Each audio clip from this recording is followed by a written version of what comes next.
దేశవ్యాప్తంగా ఫేమస్ తిరుమల తిరుపతి దేవాలయం. ఏడుకొండలవాడు కొలువై ఉన్న నగరం తిరుపతి. పర్యాటక పరంగా తిరుపతికి ప్రత్యేక స్థానం. విద్య, వ్యాపార రంగాలతో పాటు రాజకీయ చైతన్యం అధికంగా ఉండే ప్రాంతం తిరుమల.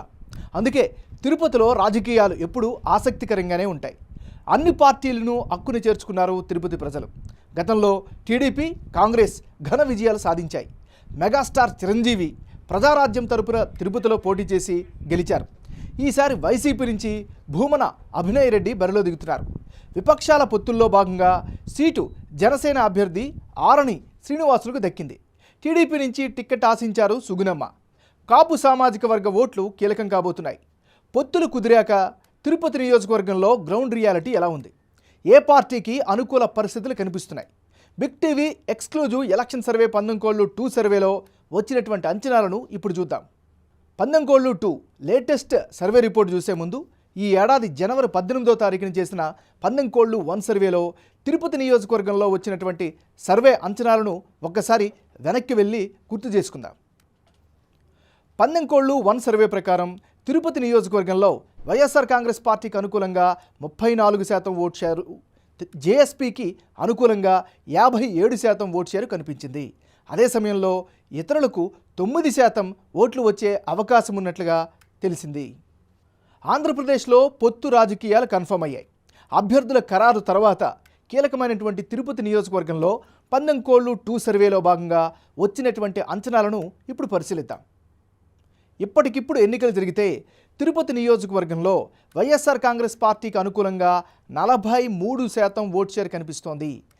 అదేవిధంగా జనసేన పార్టీకి అనుకూలంగా 44% ఓట్లు దక్కే ఛాన్సెస్ ఉన్నట్లుగా పందెంకోళ్ళు 2 సర్వేలో వెల్లడైంది. అదే సమయంలో ఇతరులకు 13% ఓట్లు దక్కే ఛాన్సెస్ కనిపిస్తున్నాయి.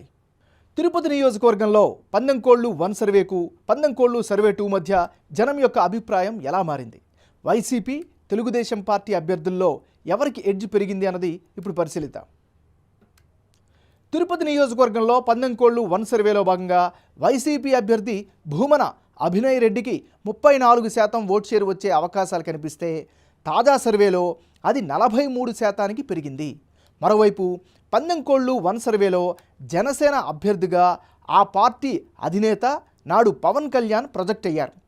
ఆ బేస్ చేసుకొని సర్వే చేస్తే ఆయనకు 57% ఓట్ షేర్ వచ్చే అవకాశం ఉందని పందెంకోళ్ళు 1 సర్వేలో వెల్లడైంది. అయితే తాజా సర్వే సమయానికి జనసేన నుంచి ఆరణి శ్రీనివాసులు బరిలో దిగడంతో ఆయనకిప్పుడు 44% ఓట్లు వచ్చే అవకాశాలు కనిపిస్తున్నాయి. ఇక ఇతరులకు గత సర్వేలో 9%, తాజా సర్వేలో 13% ఓట్లు వచ్చే ఛాన్సెస్ ఉందని వెల్లడైంది. ఓవరాల్గా చూస్తే తిరుపతి నియోజకవర్గంలో ఇప్పటికిప్పుడు ఎన్నికలు జరిగితే వైసీపీ, జనసేన మధ్య టఫ్ ఫైట్ ఖాయంగా కనిపిస్తోంది. అయితే జనసేన అభ్యర్థి ఆరణి శ్రీనివాసులకు స్వల్ప ఎడ్జ్ కనిపిస్తోంది. పందెంకోళ్ళు 1, పందెంకోళ్ళు 2 ఈ 2 సర్వేల్లో తిరుపతి నియోజకవర్గంలో అభ్యర్థుల మధ్య మారిన ఓట్ల శాతం, అందుకు గల కారణాలను ఇప్పుడు విశ్లేషిద్దాం. ముందుగా తిరుపతి నియోజకవర్గంలో జనసేనకు 26%గా ఉన్న కాపు కమ్యూనిటీ ఓట్లు కీలకం కాబోతున్నాయి. పొత్తుల్లో భాగంగా టీడీపీ ఓటు బ్యాంకు జనసేనకు బదిలీ అయ్యే అవకాశాలు కనిపిస్తున్నాయి. ఇక టిక్కెట్ ఆశించిన ఇతర అభ్యర్థులు ఆరణికి సపోర్ట్ ఇవ్వడంపై అనుమానాలైతే మాత్రం వ్యక్తమవుతున్నాయి. మరోవైపు భూమన కరుణాకర్ రెడ్డి ఇమేజ్ ప్లస్ అయ్యే ఛాన్సెస్ ఉన్నాయి. మరోవైపు జగన్ ప్రభుత్వం అందిస్తున్నటువంటి సంక్షేమ పథకాల ఇంపాక్ట్ ఆ పార్టీకి అడ్వాంటేజ్ అయ్యే అవకాశం ఉంది. ప్రభుత్వ హయాంలో తిరుపతిలో అభివృద్ధి కూడా జరిగింది. ఓవరాల్గా ఇప్పటికిప్పుడు ఎన్నికలు జరిగితే తిరుపతి నియోజకవర్గంలో వైసీపీ, జనసేన మధ్య టఫ్ ఫైట్ ఖాయంగా కనిపిస్తోంది.